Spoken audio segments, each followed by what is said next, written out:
Hello, everybody, and welcome to another episode of Discourse About Nothing, the only philosophy podcast where I poop my pants on stream live every Thursday night.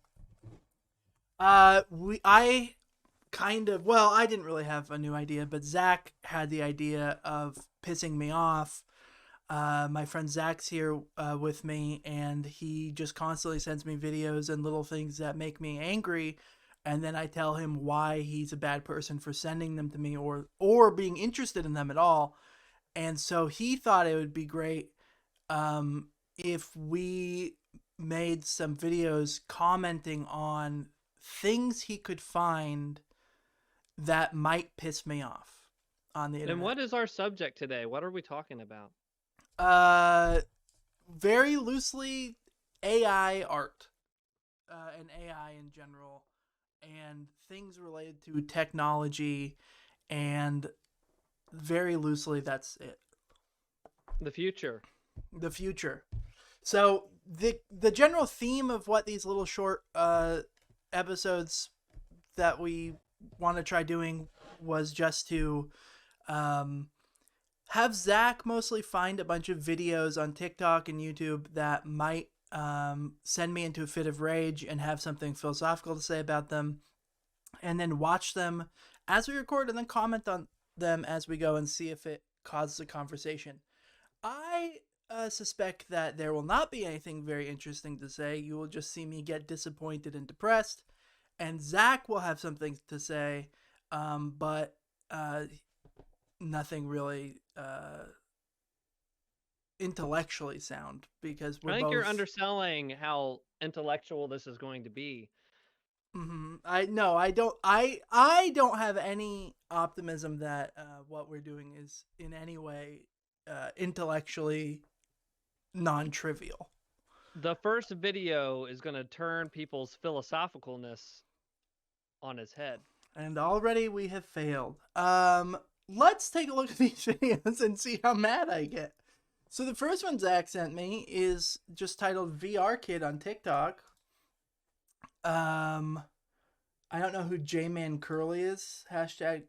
Do you know who J-Man Curly is? Shouts out J-Man. Oh, lots of J-Man there. What's this? He's got a lot of videos going on.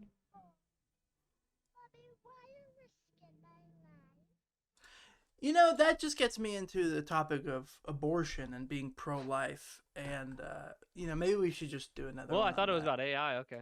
Yeah. Well, let's just... this one doesn't really, I don't think, have anything to do with AI, but let's just play it and see if it makes me mad.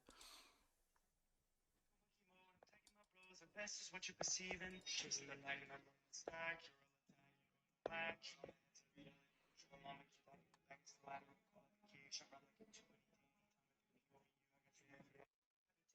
It's...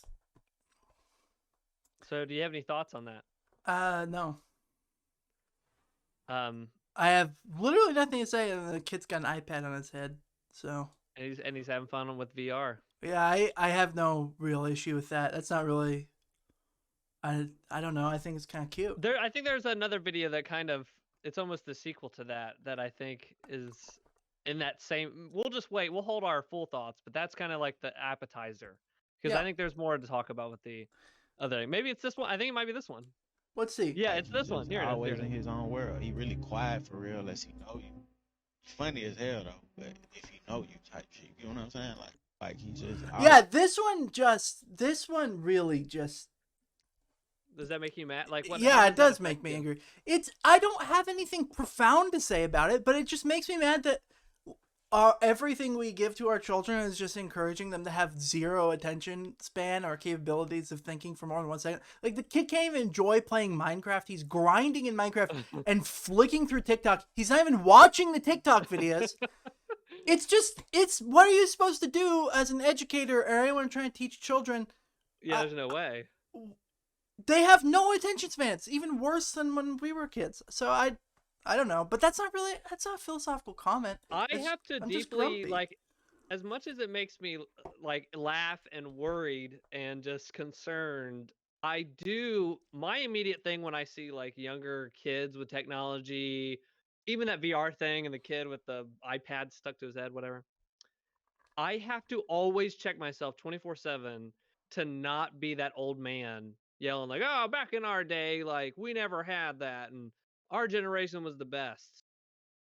So I'm always on guard. Like I'm always ready to strike that down.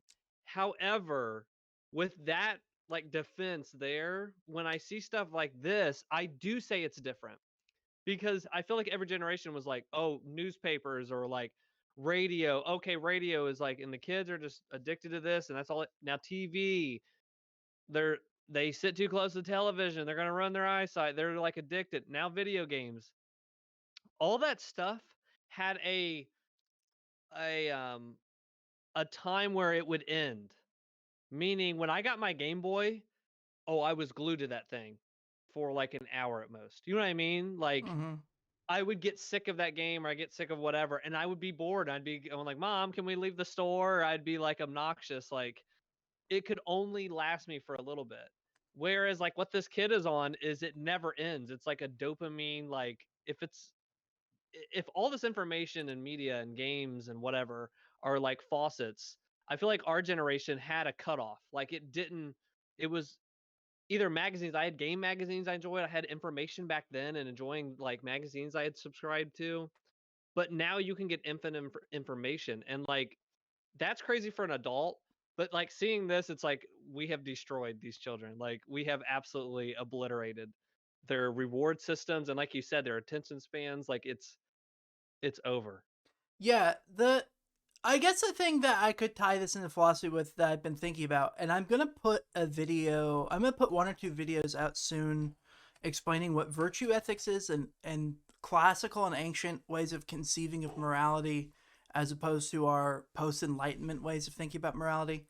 Um, I'm gonna put those out soon, so I'll go into more detail there. But um, the idea of most ancient and classical, particularly Christian conceptions of morality is that you're trying to develop your character and train yourself to become a good person and to have all the virtues and as little of the vices as possible. And that means you're training yourself to have certain capacities of intelligence, of physical talent and conditioning, of charity and patience. These are all virtues that. As you say all this, I just keep watching this kid on Yeah. repeat Well, play with this. so like the the most in the history of philosophy, in the history of culture and thought, the most dominant form of ethics has been virtue ethics until very recently, and it all centers around developing your character. Not just the consequences of your action, not obeying some rule book like God's rule book of right and wrong, but developing what you are and who you are to be the best person you can be. And then I just see this and I just think how this is just the opposite of that.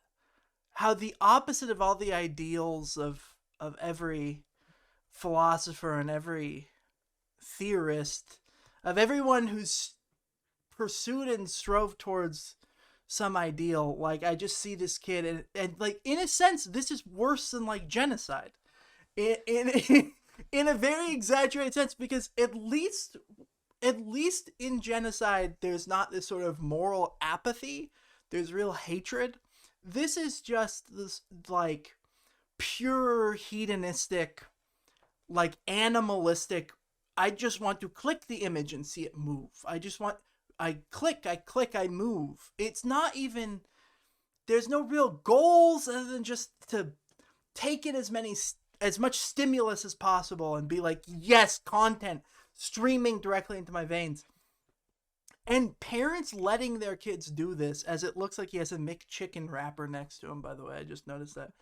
Parents letting their kids do this is parents shaping the character of their kid to be evil, to be worse. And just, oh man, that just absolutely kills me and really depresses me. Did you think it was still bad with like, I had a TV in my room growing up, so I had like a TV and games and like I enjoyed this stuff. Or do you think this is actually worse? Because I do think it's actually worse because of the infinite dopamine plugged into the algorithm way that it is. I that think it is worse. I think it's actually worse for a couple of reasons. One, on TikTok, the types of things I would watch as a kid were way more rewarding, and as pretentious as it sounds, would make me think and like get me involved in like a TV show episode or a movie I liked. Would get me involved in something that wasn't just like literally 5 seconds long and just like, oh, men make funny noise. Oh, soccer man kick ball as he just taps his Minecraft screen. Like, this is worse because it's absolutely no thought and nothing is being engaged in the child other than just like a quick response to a tiny stimulus that means nothing. It's absolutely frying the reward system. It's frying it. And as an adult, and maybe we'll go into more about what I talked to you last week about with my phone, but like it's bad for adults. But when I see this on children, I'm like, oh man, like I think we are messing up some pathways on development like there. I think there's stuff I don't know if they're going to be able to come back from. I don't know how this is going to work out, but yeah, I just this is really what we were talking about the other day, where I was just saying that we should just completely give up and withdraw from these sorts of things. I think we'll get off to a good start on making you mad with videos, which was yeah. I mean, as you can see from my notes here, the first thing I wrote is this is fun. I mean, the last thought I have on that video is just that, yeah, it's parents. You should really think about maybe developing your kid's character and not corrupting your kid's character. But you know, again, maybe none of it matters. One last thing I did want to say on that too was,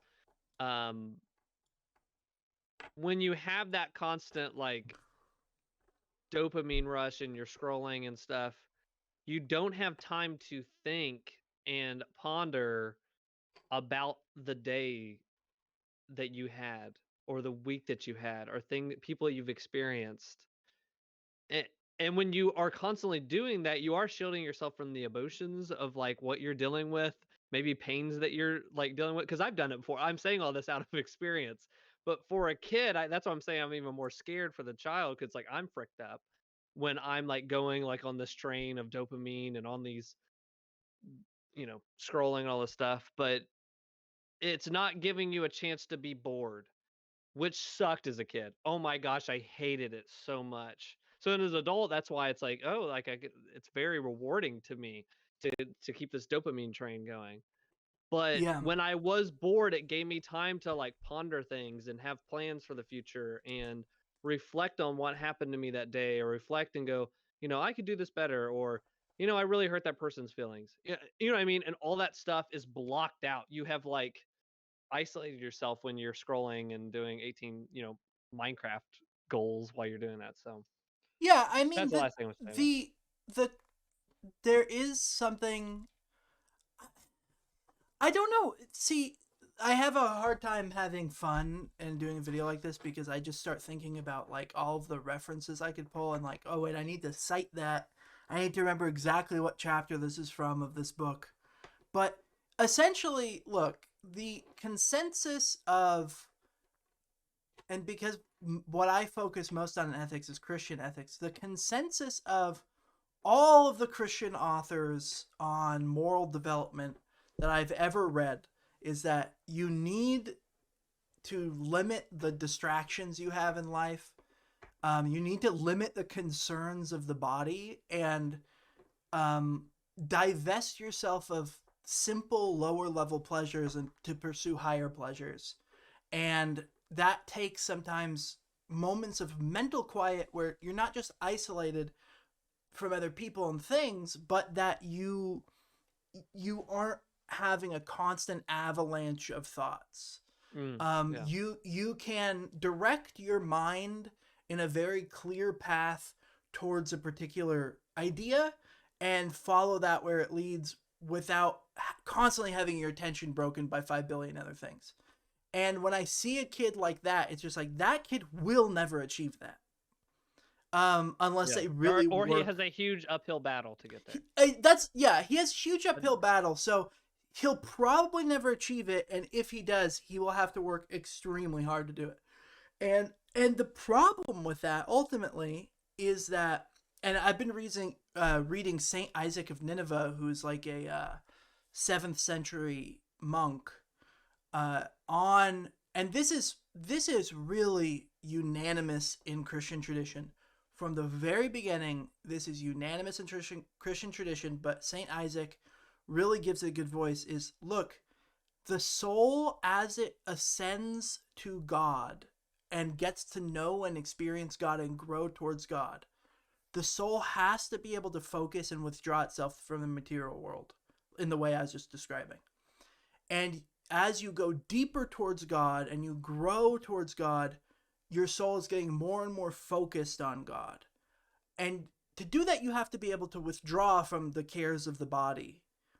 Well, the problem is, the ultimate conclusion is, if that's right, then this kid is being taken further and further away from God by doing this. Even though it's not necessarily the things he's watching are evil, it's that the soul, in having these constant distractions, is not able, it's not been trained by their parents to pursue to have the, I don't know how to put it, to have the capability of pursuing God.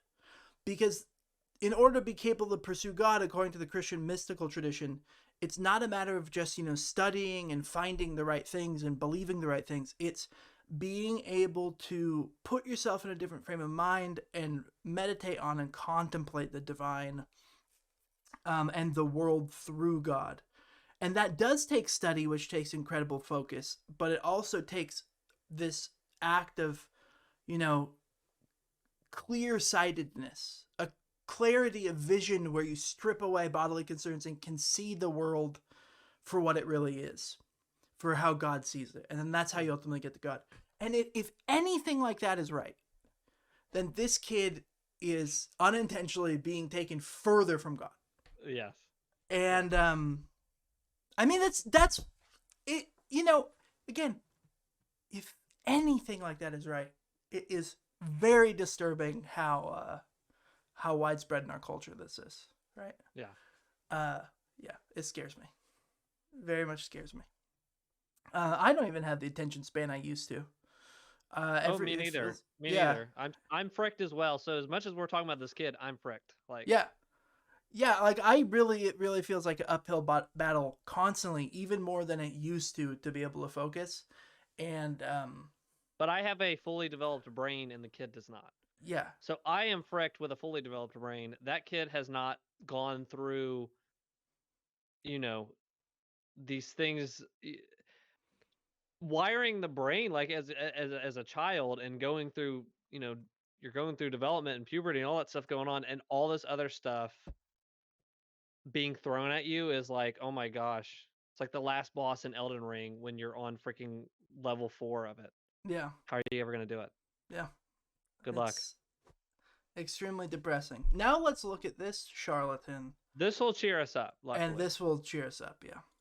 Really don't like it, even if it makes their lives better. Okay, well, if you don't like your job, just Can you full screen it? But what if like double click there's it or nowhere to something? go?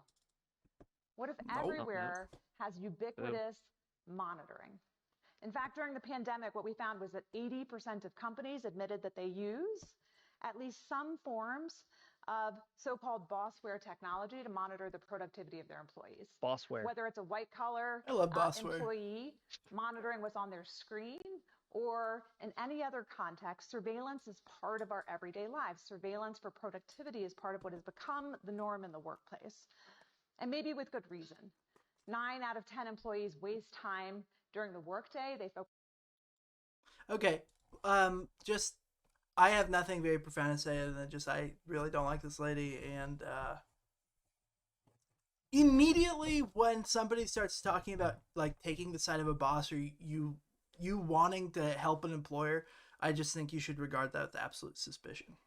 So. Yeah, immediately it's like, when anybody ever advocates for an employer who typically has about 5 billion times the wealth of any individual employee, when anybody starts to advocate for that, just take it with a grain of salt. Focus on other things. There may be good reasons why we want to be able to find. And I think the audience is a lot of bosses, though. I think that's why. Yeah. This World Economic Forum. So. The newest way to monitor attention is through a device like this one. These are ear pods that are launching later this year. These ear pods, much like the video you watched earlier, are ear pods that can pick up brainwave activity and tell whether or not a person is paying attention or their mind is wandering. Okay, that kid well, you needs might this. think, yeah, fine. But even if we can tell whether a person is paying attention or their mind is wandering, you can't tell what they're paying attention to. You would be wrong. Turns out that you can not only tell whether a person is paying attention or their mind is wandering, but you can discriminate between the kinds of things that they're paying attention to. Whether they're doing something like central tasks, like programming, peripheral tasks, like writing documentation, or unrelated tasks, like surfing social media or online browsing. When you combine brainwave activity together with other forms of software and surveillance technology, you can send electrical shock straight to the their brain. So what do we do with this? What do we do with technology that enables us to monitor brainwave activity for attention? Do we embrace it? Do we resist it? I believe that there is a pathway forward with such technology, but it's putting it in the hands of employees, enabling them to use it for themselves as a choice. Whether or not oh, they sure. want to Yeah, focus, sounds good for the employee. whether or not they want the technology in order to improve their own performance, but not using it as a measure of their brain metrics to decide whether to fire them, hire them, or to watch for their lagging cognitive we'll never do over that. time, and using it as a way to discriminate against them. Really, yeah, okay, so there's the obvious comments are like, oh, look, like, we're in a dystopia. Look how dangerous this could be. Yes, all of that's true. Those are the obvious comments. I have very little interest in making those comments myself, just because, like, it's obviously true that this is extremely dangerous, and people driven by profit having control of this over their employees scares the living crap out of me. Like, yeah, that's very, very scary. But more importantly, this is another example of, like, just the attitude of optimizing our time and lives, of having little monitoring technology to just constantly keep us focused and on task, because we're distracted by all these other things already. So we have to have technological interventions to kind of focus us in. Instead of developing our character to be more focused, we're still relying on technology to kind of discipline us so we don't have to do it ourselves. But it's paying no attention to the actual, like, goals or ends or the things we're focusing on. It's the whole presentation, and this lady's whole thing just is so completely meaningless. What is the point of focusing on work that is mostly just bullshit and meaningless anyway? What is the point of any of this? Why should you give this to employees for them to monitor themselves with?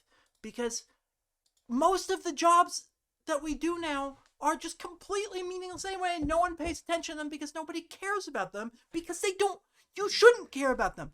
Most of our work is just complete BS. It provides no value to the world. It just moves money around between different people's hands. And so ultimately, like, this is a technological intervention that is marketed as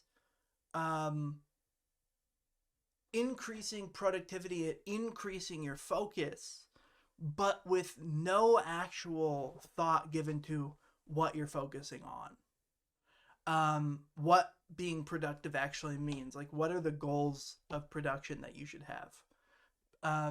Does that make sense? Like, yeah, it's just disgusting. And that this lady is a professor of law and philosophy, director, Duke Science and Society, Duke University. Like, that lady can give this presentation and be like a high-ranking academic, shows you that academia is just dead.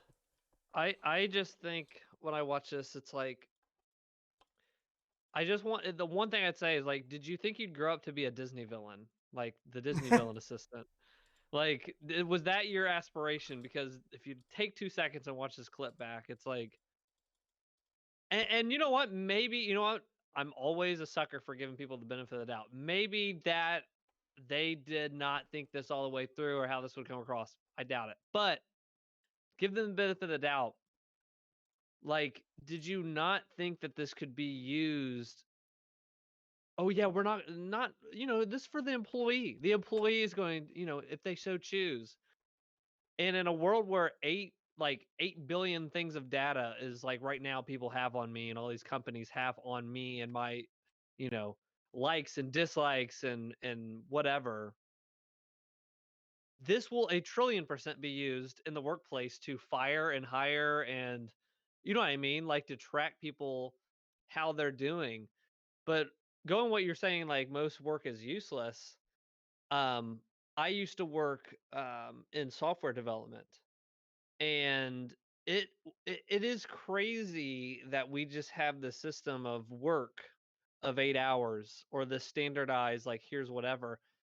And a lot of jobs, they're not all of them, some of them, like I'm not going to say hey doctors work 1 hour a day whatever, but there was a lot of days I'd come in and I know I had 8 hours and it would be kind of a slower time of the year. I would do an hour of work, if that. I'd send 1 email the whole day, 2 emails the whole day, and I would literally watch YouTube the rest of the time. And I had Yeah. to stay at work. It was like detention. I was stuck in detention. But I would be watching YouTube videos for the rest of the time.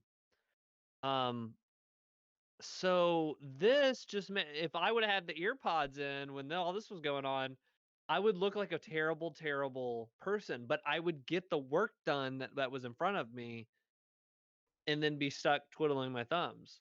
Yeah. So to go back on your point, yeah, like most work is worthless. I think it's just we have this weird that's why I kind of like the work from home stuff post COVID, that it has happened. It's a lot of people go, no, this is stupid. And I got sick, really sick, before I left that software development job, and I was able to work from home.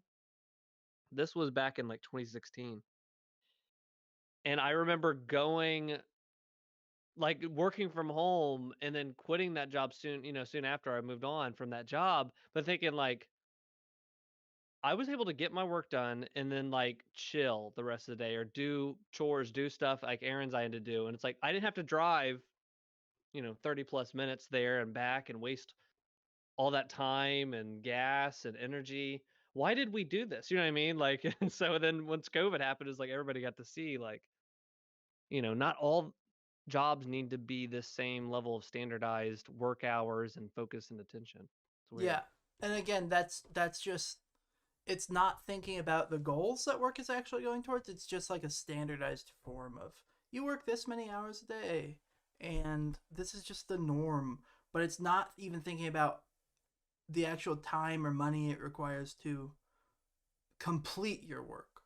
Yeah, it's like we have you for this time because we pay you a salary. You're here. You know what I mean? Like you're here no matter what, and for any need or whatever, even if you're not busy.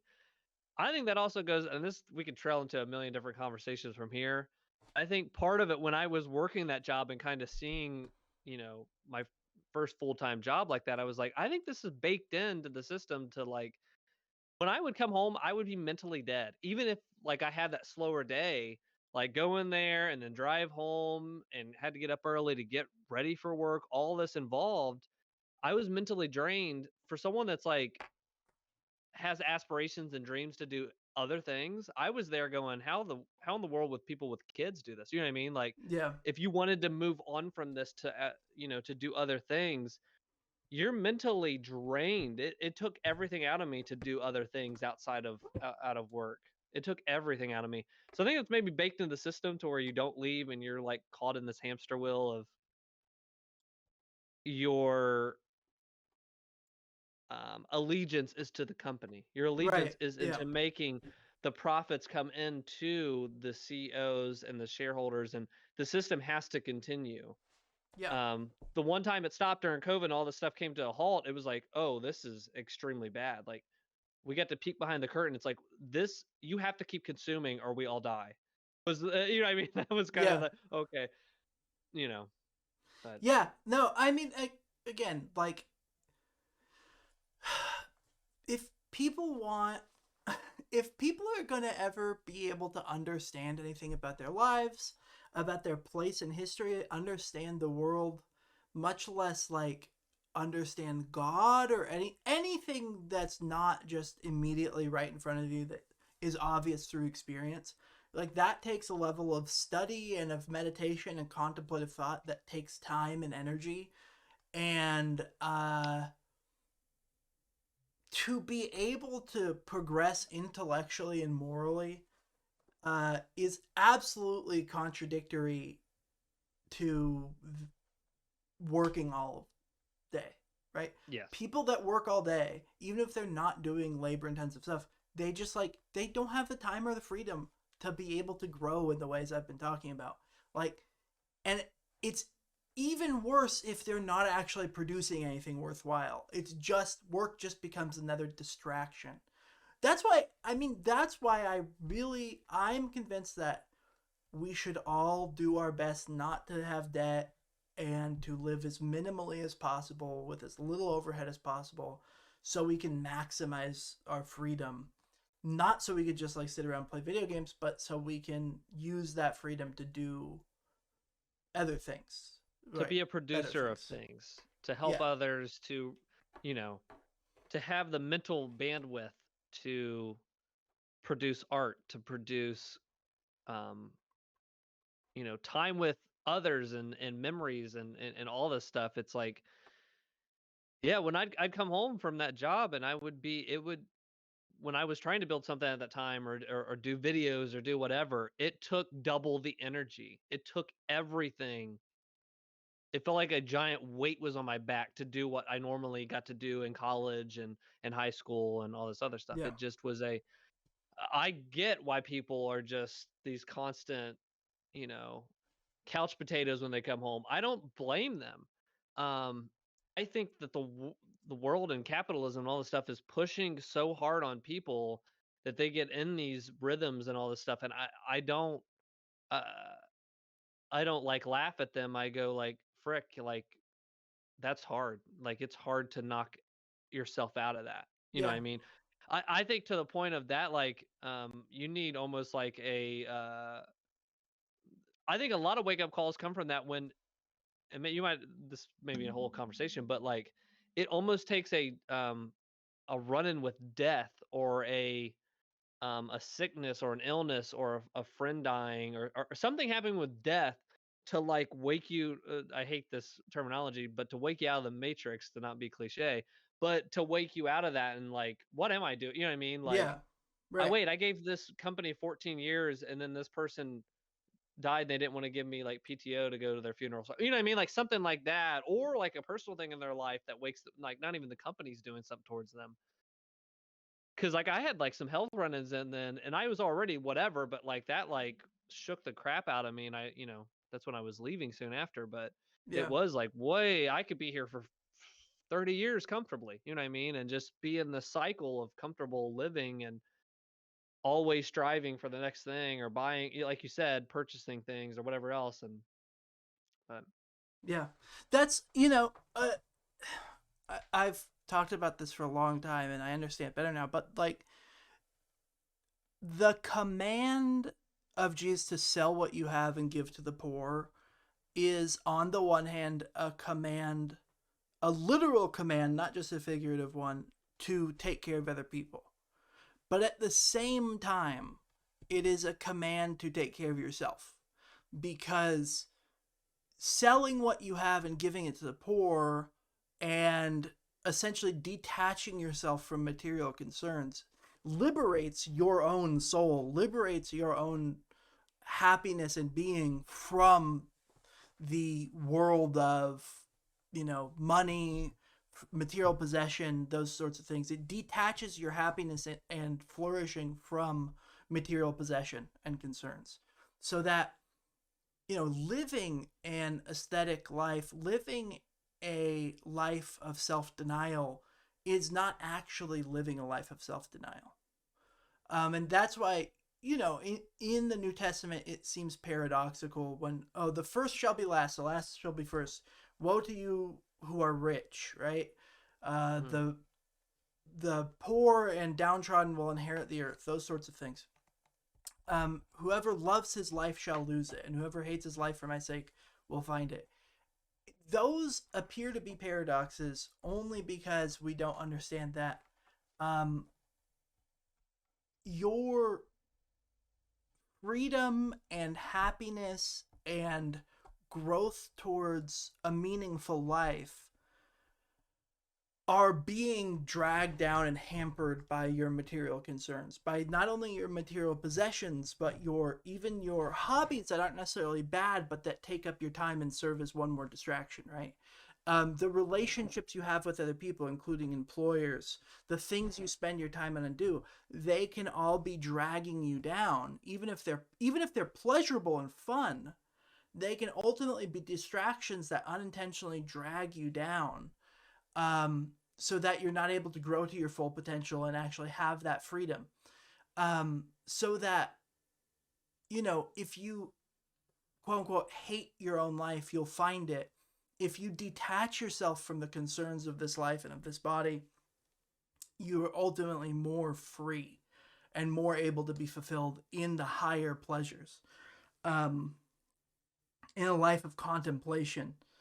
And it's kind of hard to explain that there are forms of pleasure, forms of joy and happiness that you can feel that are so deep that have nothing to do with like a physical sensation or like a material mechanistic sensation of like physical pleasure, of food tasting good, or even the sense of like being entertained or feeling happy, feeling a sense of excitement. Like there are kinds of like satisfaction and pleasure and joy that you can have that are completely detached from that.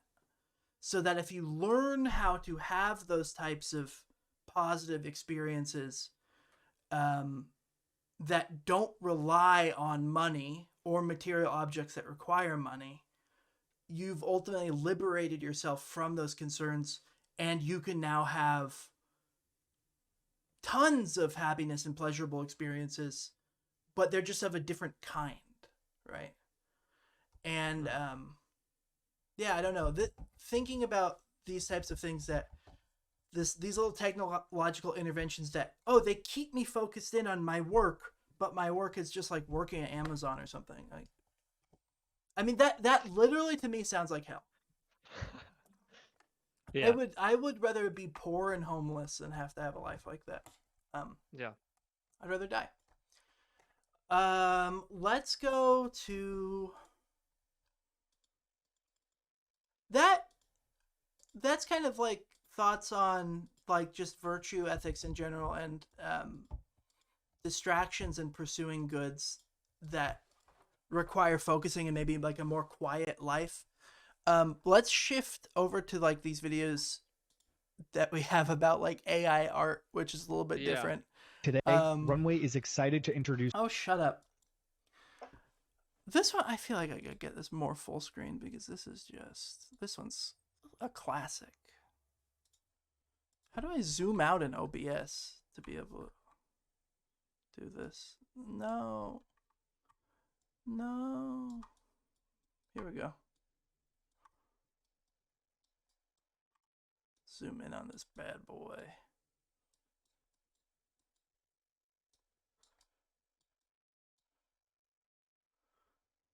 Today, Runway is excited to introduce the next step forward in generative AI, Gen 1, a video generation AI system that can efficiently generate video in any style, all while retaining quality and flexibility. Gen 1 is able to realistically and consistently apply the composition and style of an image or text prompt to the target video, allowing you to generate new video content using an existing video. We call this approach video to video, and we're incredibly excited to share a few early use cases. Video to video. Stylization mode. Transfer the style of any image or prompt to every frame of your video. Storyboard mode. Turn mockups into fully stylized and animated renders. Mask mode. Isolate subjects in your video and modify them with simple text prompts. Render mode. Turn untextured renders into realistic outputs by applying an input image or prompt.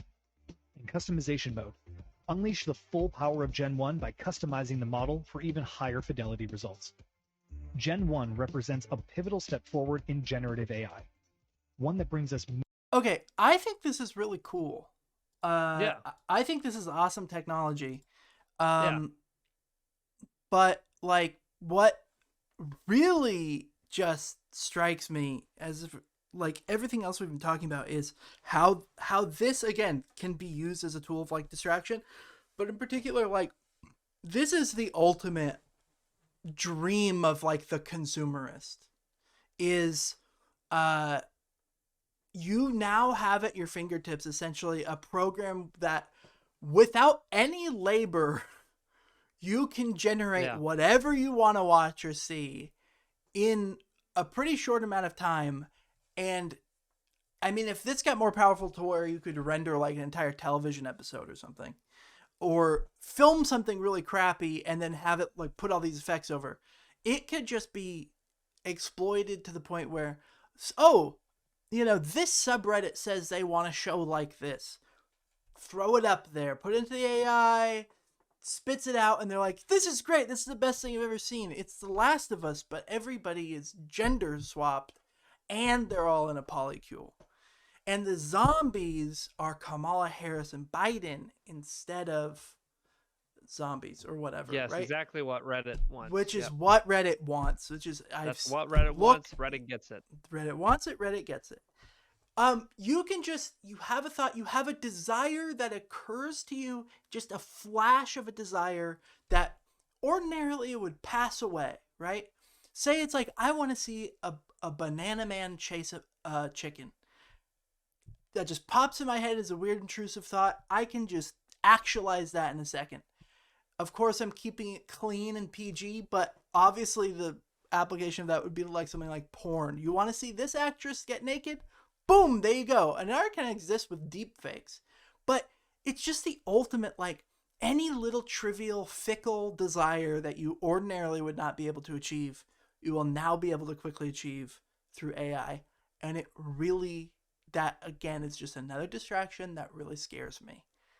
Yeah. Another path of dopamine kicks that you could get lost down. For me, the way I saw this was, I thought back to when, I'm going to use video games again as like an example. Super Nintendo games were out and people were playing them.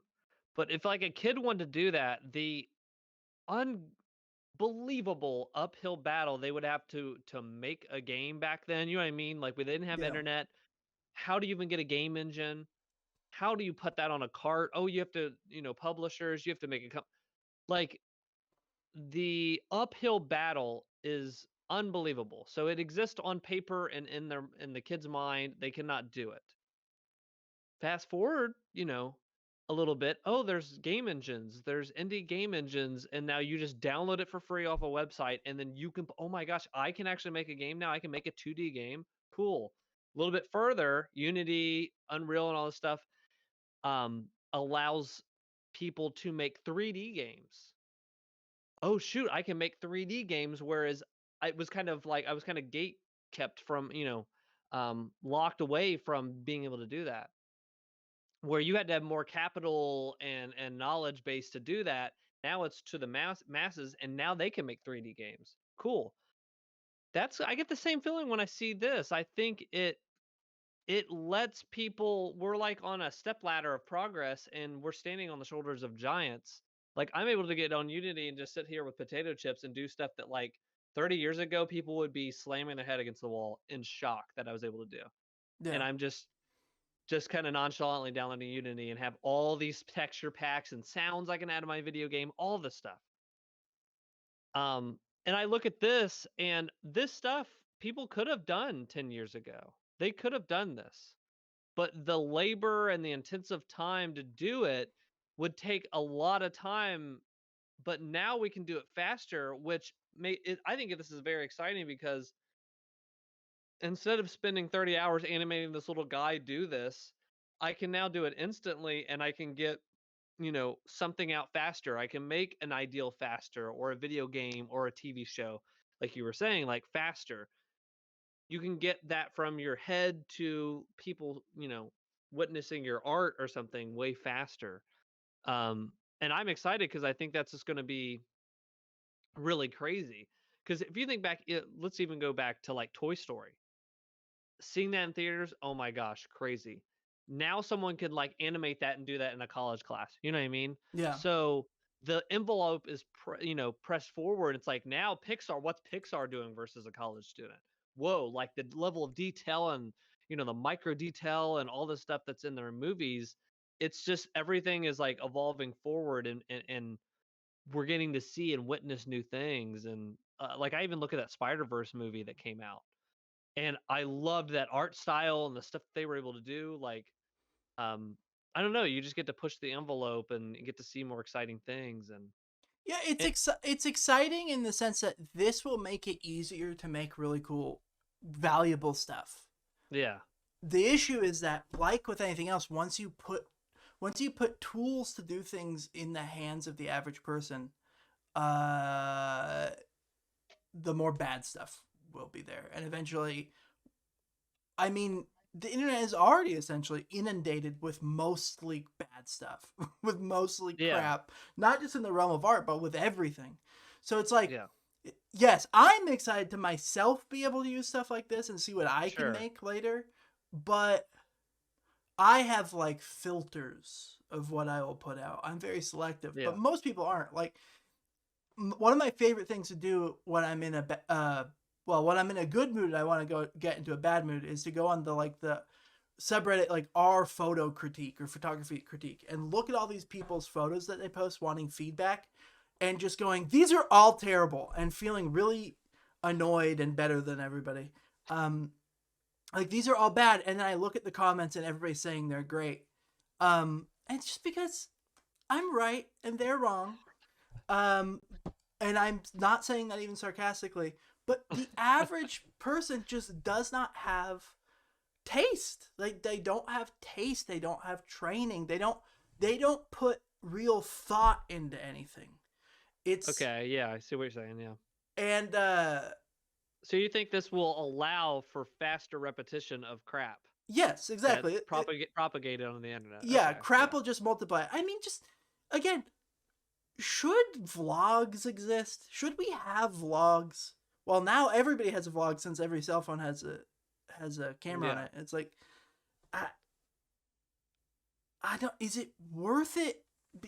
Just because a couple of people can have a good vlogging channel now because they had access to it, does the couple of good examples outweigh the cost of all of this other bad stuff being out there? And the ultimate thing is, if it was out there and it was just like we left it alone and it was out there, then who cares?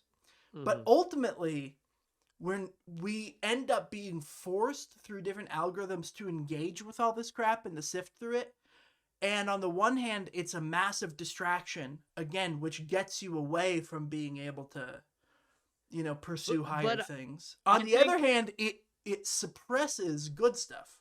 The more bad stuff out there, the harder it is to find good stuff. To your point, I agree that like it proliferates like this kind of crap.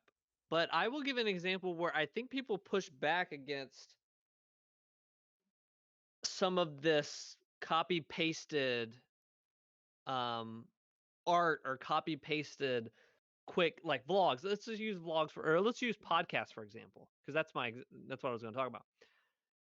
It's become almost a meme on TikTok where it'll be like two guys talk. It's like, oh, blah blah this, and they'll have an opinion, and all the comments are like, yo, dude, I got a great idea for a podcast. We should start one. And they're making fun of this proliferation of podcasts. Everyone has a podcast now, but not all of them are interesting, right? So it's become a meme, and I think people do wake up to that eventually, or people do get so inundated with the stuff that it becomes a meme that they make fun of. Right, but I do think like with everybody having access to like these mics and all this podcast, there's been so many podcasts that it's become funny now that like you see some of these and you're like, you didn't need to do this. Like, what is this? And right. people in the comments are like, we didn't need this. So I do think people do come around. It takes a little bit, but I think things come around. And if you are pushing stuff out too much and it's crappy or whatever, I do think the general public at some point or another says enough is enough. Like I do think like people do get sick of it and it becomes a meme on itself, and you've become a meme and it's funny. You know. Yeah.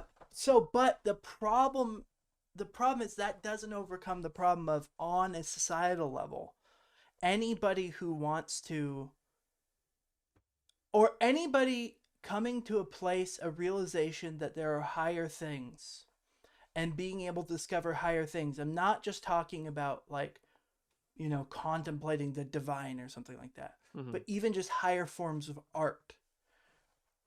Anybody born into this culture, even if they can escape it, it's going to be more of an uphill battle because there's more stuff you have to kind of go through and filter out. Yeah. And so, yes, that's true, is you can still overcome it. You can still do it. But should we as a society essentially be putting so much stuff out there, allowing for so much stuff to be put out there, that we're essentially saying to our children, you're going to have a worse uphill battle than we did? And that's where the point of like actual censorship comes in. Like I think at this point I am actually pro like massive censorship. Like not even for inappropriate stuff, but I don't think things like TikTok should exist. Oh shoot! I think our media you're outlets. With Congress right now, dude. Yeah, trying to ban it right now. I love. You'd be hitting the hammer, going, "Let's do it." I love Nancy Pelosi. That's all I gotta say. Nancy, you and me, hit me up later. But I mean, really, as human beings, as society, if it is correct that in order to find better stuff, in order to contemplate higher things and to fulfill our full potential and to have meaningful and good lives, we have to have sort of mental bandwidth. We have to limit distractions. We have to experience higher things and good things, like higher forms of art that are more significant, and focus on those. Then by allowing the promulgation of so many bad things, or so many, not even bad, but maybe just mediocre things, by focusing on those, we are unintentionally lowering ourselves and taking ourselves farther and farther away from the goal. It ultimately ends up being a type of self-chosen slavery, a self-chosen limitation on ourselves that we're imposing. Does that make sense? Yes, it does. Yes. I see what you're saying. So why should it exist? I'm kind of like the Joker to your Batman a little bit, in the sense that I love when stuff like this comes out because it's the Wild West. It could very well, I think that you're not wrong. But I do think that this stuff will create crazy new, forms of entertainment or new ways to get our point across, or people, expressing ideals that's like, let's see what happens, because I've just seen that throughout my life, and the early internet and message boards even, and like, social media, the rise of social media. I've got to see all this stuff, and I've got to see the good that's come from it. A lot of good has come from it. A lot of new ideals and interesting ideals and things I hadn't thought of, and people I've been connected with that I would have never saw had it not been for this technology, and ideals I would have not been able to consume and, think about and transform me over time, was thanks to this new technology and these new emerging technologies. So yeah, I mean, I don't want to deny that there are goods that can come from it, but do those good outweigh all the bads? I think so over time. I will say, however, I do think the algorithms and social media and ads and all, and these companies and capitalism, all this stuff mixed in together, were fricked. So I'm with you ultimately. Yeah.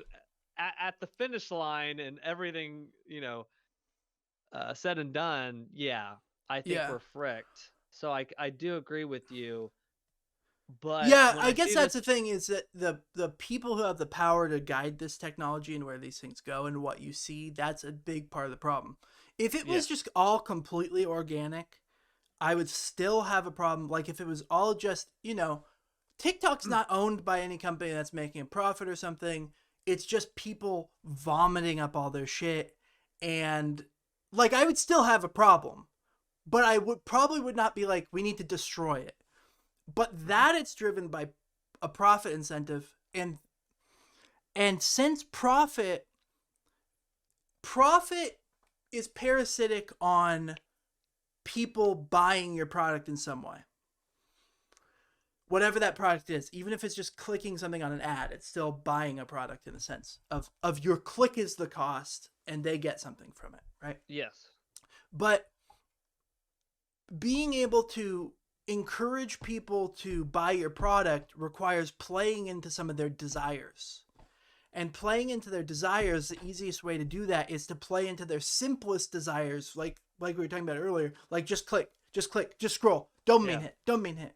So that when it's connected to profit in this way, it will almost necessarily, unavoidably end up just being, the algorithms will be directed to play into the simplest, most shallow desires of the public, and also maybe they're most dangerous too, because a couple of the things that are like very easy to get people to click on is sexual desire. It's a simple, very primordial desire, but also anger and hate and like controversy and stuff like that, to where I really think this is why I've commented on this recently in another video, but the YouTube algorithm, even in like the Christian YouTube spaces, primarily feeds you right-wing, very conservative Christian YouTubers. And it's very weird that even in these more scholarly YouTube spaces, like in particular the ones I've been engaging with, the subset of like Christian YouTubers has been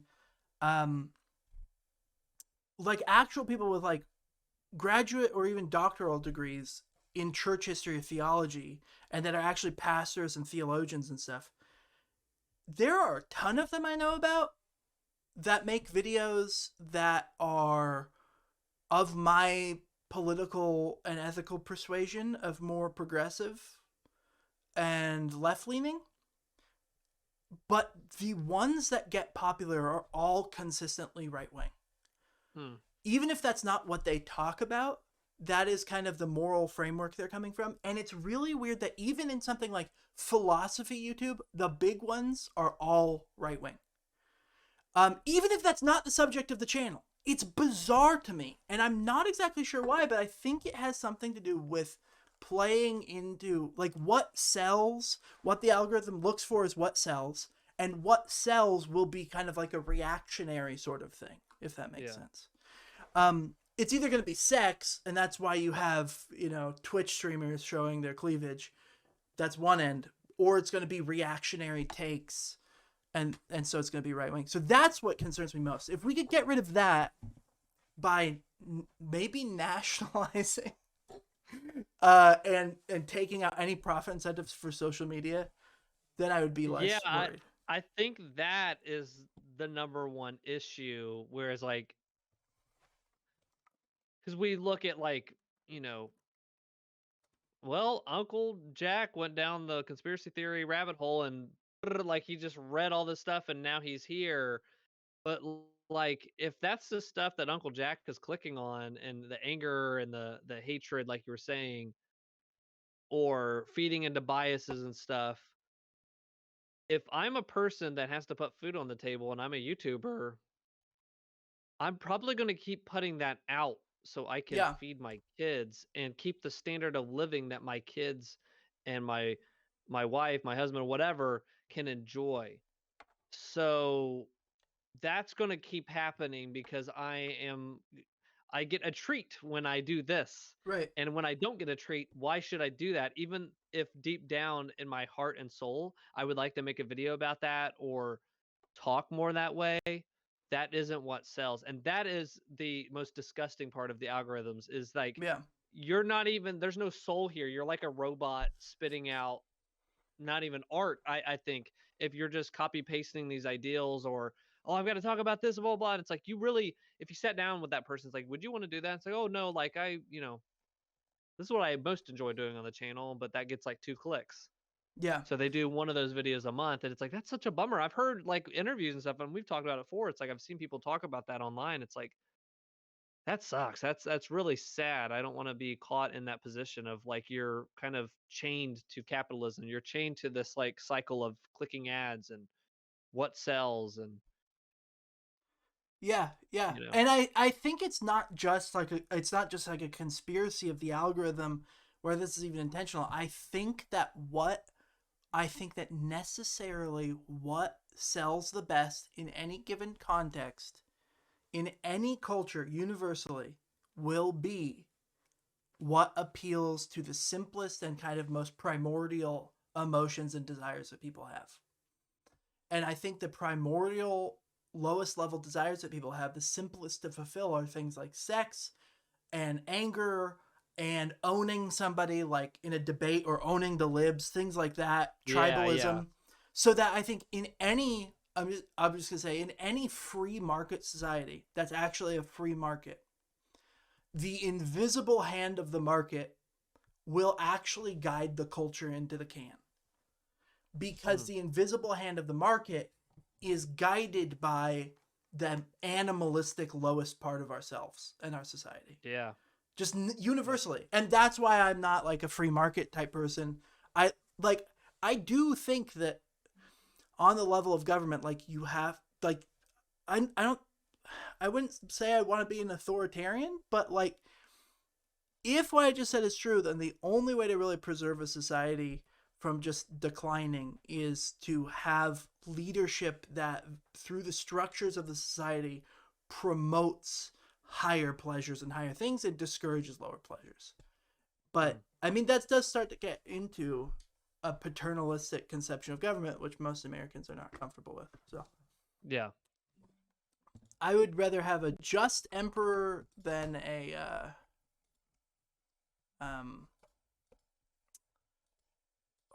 horribly profit greed driven free market algorithm.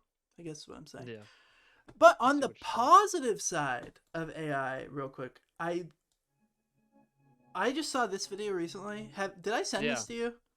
No, but I've seen some of these. They put in this the AI.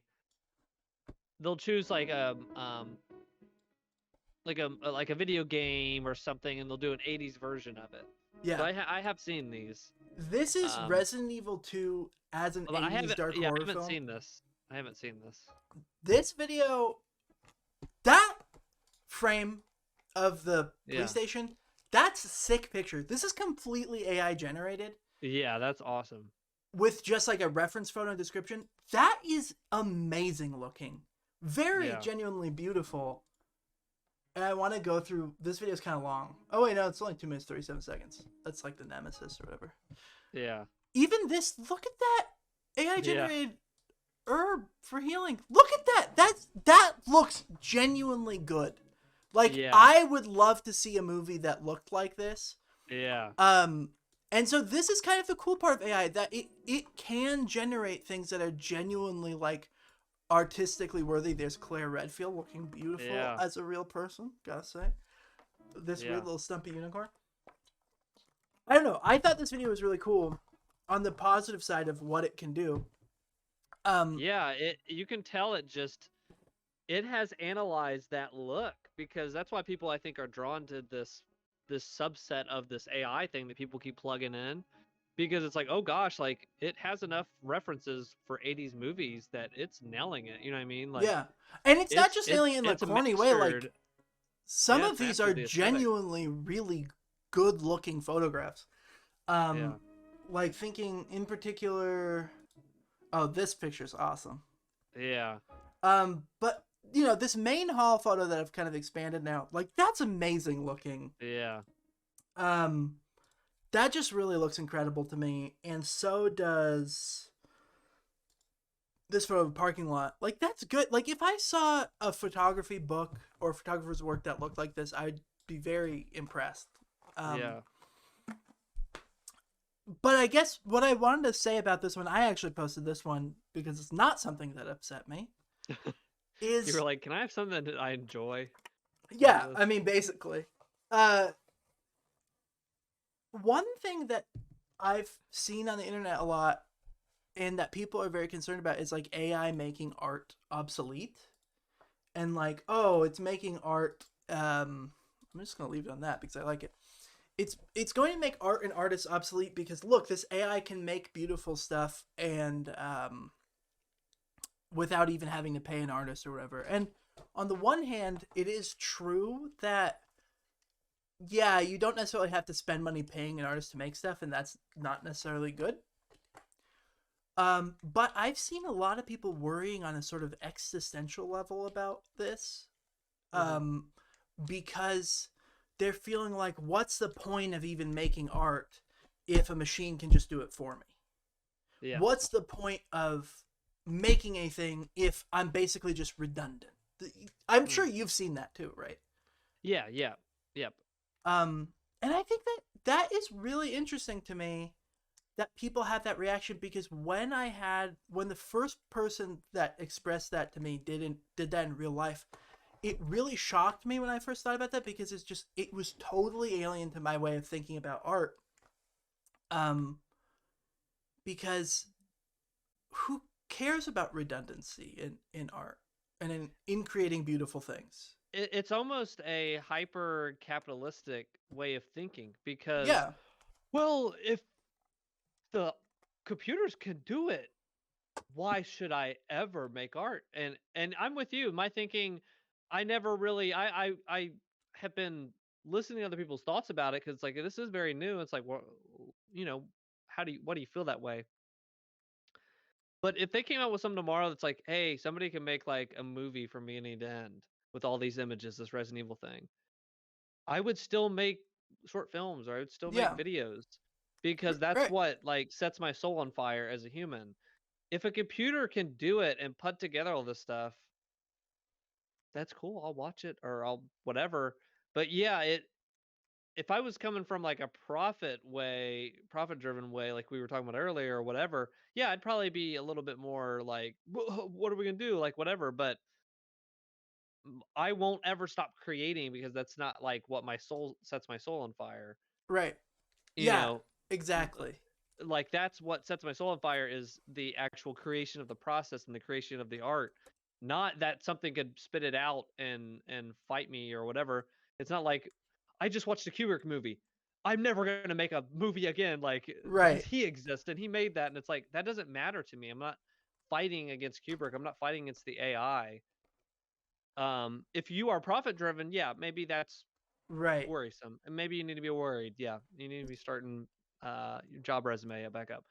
Yeah. However, so maybe that's part of it, and if that's what they're meaning, yeah, I agree with them. But yeah, no, exactly. So and this is kind of what I've been ranting about on my channel, but also in some of the stuff I've written, like in my photo books, is if you see art ultimately as just an instrument for making you money, or even making you feel good and bringing you pleasure, or of expressing yourselves, if you treat art as just like a tool for getting something else, and it's not actually about the art itself, the beauty of the inherent in the artwork itself, then what it ends up doing is, if you can achieve the same things for less effort, then yes, your art is just obsolete, because the real goal wasn't the art, it was the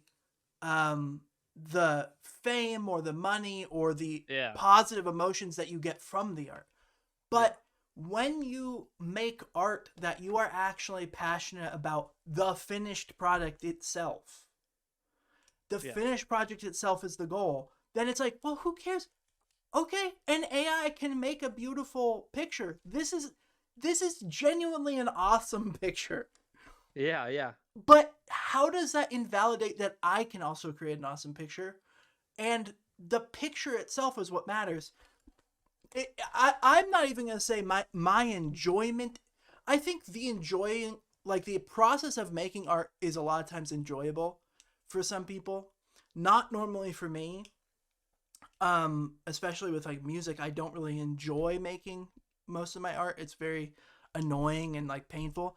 But when you focus on the artistic object, on the finished artwork itself, and that's where you draw your satisfaction from, that's what you love, and that's what your goal is, then it's like, okay, have the AI make 8 billion images that are awesome.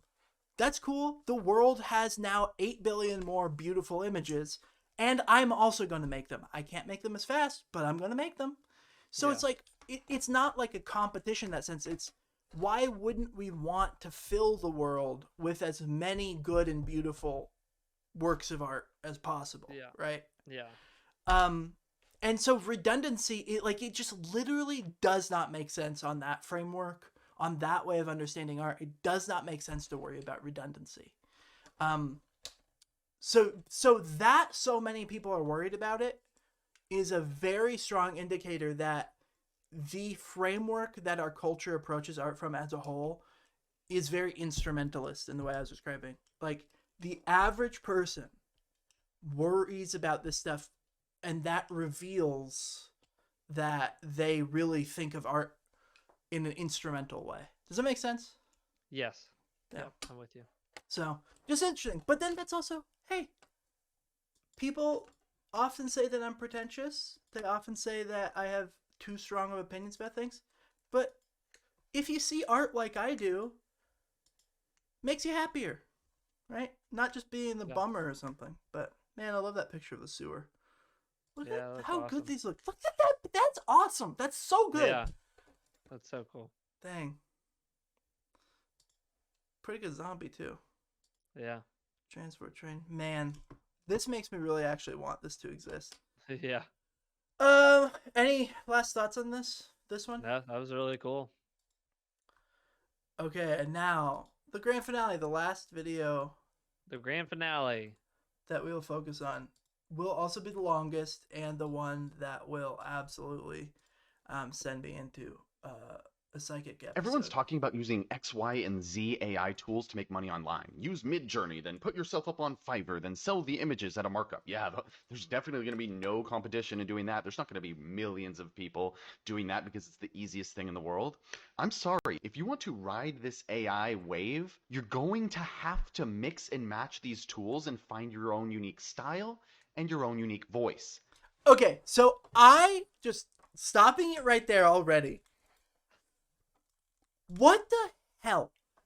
I saw this and I was like, oh, this guy is going to complain about like people's mentality of just like pumping out content and a product, right?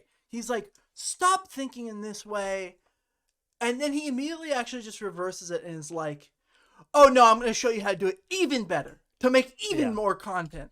I thought he was going the opposite way. Turns out, no. He just wants to train you to make even worse crap. So I'll go back a little bit. Have to mix and match these tools and find your own unique style and your own unique voice. This video can help you out with that. We are going to use Ava to generate AI-generated music. Then we are going to use ChatGPT to generate a script. In this video's case, it's going to be a speech.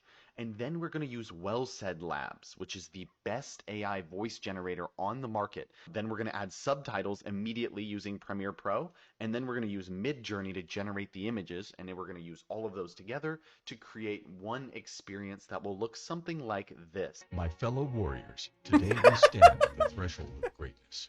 History will forever remember this moment. So the speech that we're going to use, it's going to be a war speech. It's going to be one side of the war in the style of 300. How can anybody play that with a straight face and be like, I'm going to teach you how to make this? Isn't that great? Yeah. What? How is this guy seriously giving? Like, what is the point of this tutorial? Someone is hyping up his team ready to go to battle. And with any war speech, you need intense music. That's why we are on Ava. So Ava is the best tool to create original music. I'm going to fast forward to just show you kind of the key points. My favorite is Synthwave. And so you can basically select from 11 pages of these generation profiles. Oh my god. Tracks. 45 seconds to a minute later, all of them are downloaded. So check this out. Wow, great song. Really good. So this one isn't as war-oriented. Yeah, so we're we need a more war-oriented. And now we need a speech. So we're going to head over to ChatGPT and we're going to just type in, write an inspiring speech in the style of the movie 300 from the perspective of someone preparing their side for war.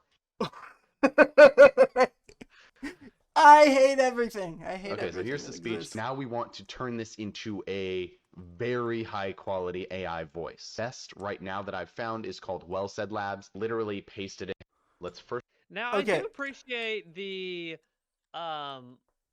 being able to quickly take these new tools, and because there's always been new tools out in the internet, and like, oh, now you can do X or Y with Photoshop, and you've never been able to do that before. Okay, cool. So utilizing and being able to pick that up, I think, is a good skill for when AI ultimately starts to take more jobs. I think some of these jobs are going to utilize AI in a way of like, okay, you can speed up something that was going to be monotonous for you, and you have to know. I'll even give an example for software development. When I was in software development, when I was at that job, and this is coming kind of a cliche now, but it really was what people say online. You just know how to Google stuff. I knew what to Google to create the program I needed. Yeah. Now, some may say I'm a bad programmer. I won't fight you on that. But that was a meme because that was a lot of what I even saw more talented programmers than myself at this job doing. They knew in their mind, okay, I need to make okay, I know what to search for. So that's where I think like AI is powerful, because it's like, okay, we're already kind of doing this, but you know what to put into AI to give you the result to complete your task, right? So as far as that, I will, as much as we're laughing at this guy's little video, I think it is smart if you can start to build a path of problem solving of what to ask the AI and what you need in the output, and that is the black box that you don't know what that is, and that is powerful if you know what to type in to give you the thing out of the vending machine. Yeah, I know what the key is, so that is going to be powerful. Yes, and one of the things about AI that I really like is these AI voice generators are really helpful to me, because I will write a paper or work on my book and write like 25 pages in a day or two. And then I will just be like so burnt out that I can't focus on rereading my own words because I've done it 50 times, but I need to hear how it sounds. So putting it into an AI like text-to-speech thing that actually sounds natural and good is really helpful to me, because it lets somebody else read back my work to me, and then I'm able to like, oh, that actually sounds good. That flows well. And that's how I edit a lot of my papers now. But, okay, that's cool. But that being said, here's the final product of this. And this is what I've been saying all this time is you got to think about the goal. Looks like. Okay, so My get fellow the video. warriors, today we stand at the threshold of greatness. History will forever remember this moment, this battle, as the turning point in our struggle for freedom. The enemy we face is fierce, but we are fierce too. Everyone's talking about using X, Y, Okay, and what is the point of making something like that? What even is that? But that's what's going to inundate YouTube, and already does inundate YouTube. I see stuff like that all the time. That's what we're going to be buried in, up to our freaking nuts. We're just going to be an avalanche of whatever that was. Yeah, there's so much information that now we're getting stuff where it's like, okay, human didn't make this. They did type in the prompts, but why was this made? Yeah. This looks like it took a lot of like generation, and 3D models look amazing. Like I couldn't create that, like the warrior guy that, you know what I mean? Like, and in the voice and all this other stuff, but it's like everyone has the access to like $1 million movie set, and they just have a guy coming on and like making fart noises on that. It's like, you used $1 million for that. Like, what was, like, everyone having that access immediately. Yes, exactly. It's just like, if you gave everybody unlimited budget to make it like a CG movie, I guarantee you what everybody would make is just like a Minions movie over and over again. It would just be like the Minions forever. And you would never see anything else. The theater would just play like 80 different versions of the Minions, and there would maybe once a year be a good movie that gets shown. It would just be buried under that. And that's what my ultimate fear about basically everything we've talked about today. Yes, it's the double-edged sword of the proliferation of some of this technology going all the way back to the printing press, giving the people power to do things that they did not have the power to in the past. Yeah. Opens up amazing, life-changing, history-changing moments. However, you have 1,300,000 war things, and it's like, wow, that took somebody a long time in the past to make. Now we have to one up that to create like something exclusive or something more like, oh, you have to go to, this, company took 4 years to develop this game or 2 years to make this movie, whereas now you can make an animated film like on your laptop. Whereas it took Toy Story all that time. Toy Story is not impressive now to little kids that see that for the first time. It's like, oh, I saw some I follow this kid on TikTok and he makes little animations like this that are way better. You know what I mean? Like, yeah, but it's an animation of like Baby Yoda rapping. Like, why? I know, like, this kid made Baby Yoda look really good and maybe better than this other thing, but like, it's Baby Yoda rapping for 5 seconds. I don't care about it. I don't care. Why should that take up my time? That's 5 seconds I don't get back from my life. And I mean, think about that your life can ultimately be calculated as a certain number of seconds. Yes. Which is very scary to me to think about. Like, every second that ticks down, your life is getting shorter. Like, you are about to die. Right now, you're going to die. Yes. And the end is a question, like the time length is like 0, you start, and then it's question mark is where it ends. It could be like tomorrow. We don't know. And it's quantifiable in terms of literally something that goes by this fast. That's a unit, right? A second. Yeah. That 5-second video, that 5-second mini video, was it worth it? Was it worth subtracting that from your total seconds to live? And then it was Baby Yoda rapping, though. It was Baby Yoda rapping, so I would say yes, it is absolutely worth it. Which my favorite, the favorite TikTok I've ever seen. For someone that loves rapping and Baby Yoda, they really had a time, you know? Yeah, my favorite TikTok I've ever seen, what's it called? Shanghai... Is it Shanghai Strip? What is this video called? Shanghai Rap. Man, it has an inappropriate lyric. Ginseng Strip.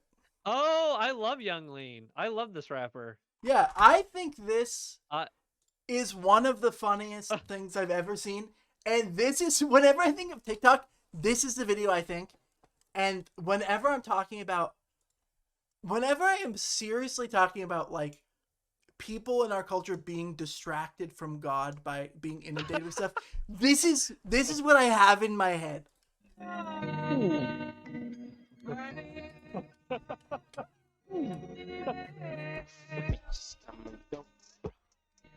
You know I stay. 12 seconds, one of the most popular TikToks ever created. I have seen that 5 billion times come on my feed. Oh, here we go. I've never seen that. You've never seen this? I'm gonna watch it again. Look at, why is Kermit there? Why is Baby Yoda floating Kermit?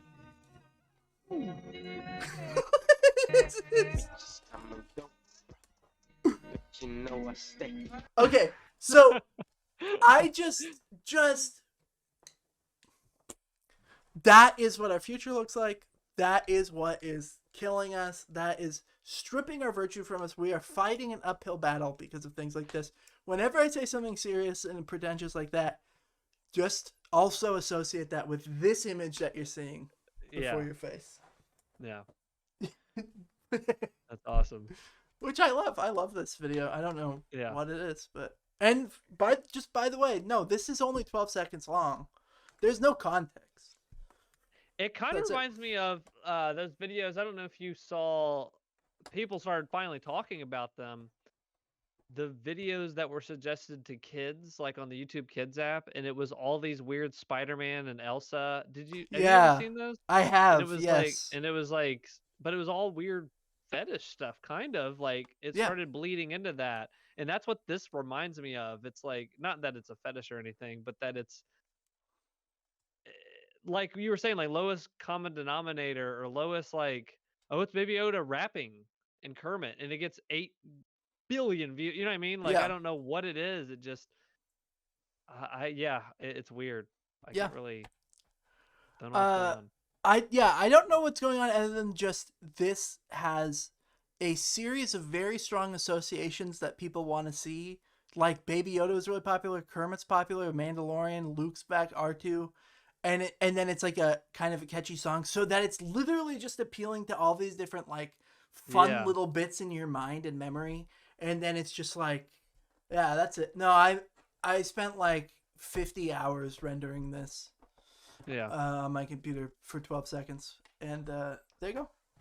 So this is what the future looks like, people, is you're going to go to the theater and you're going to just watch this for 12 seconds over and over again.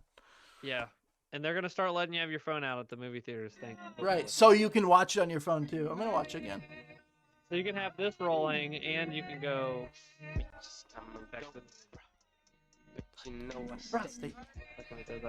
Me and my wife always go up to each other and go, bah, because of that. I joke that my wife looks like Baby Yoda, and she does. So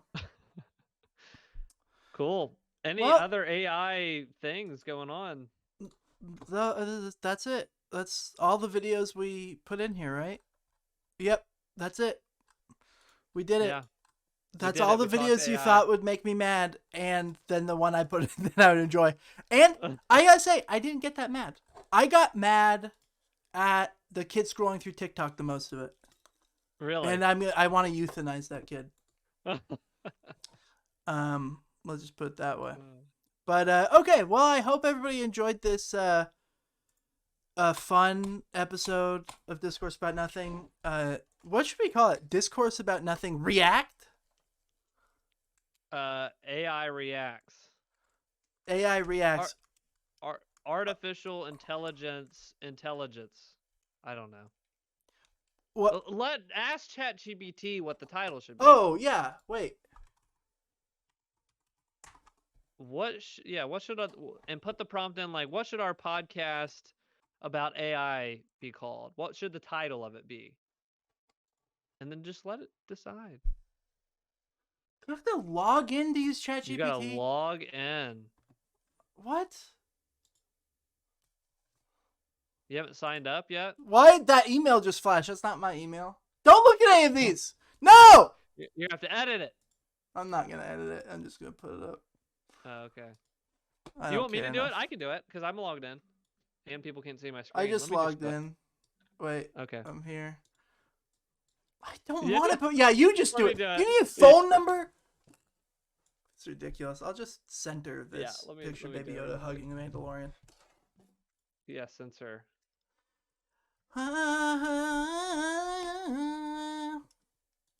Bruh. I really do like Young Lean a lot.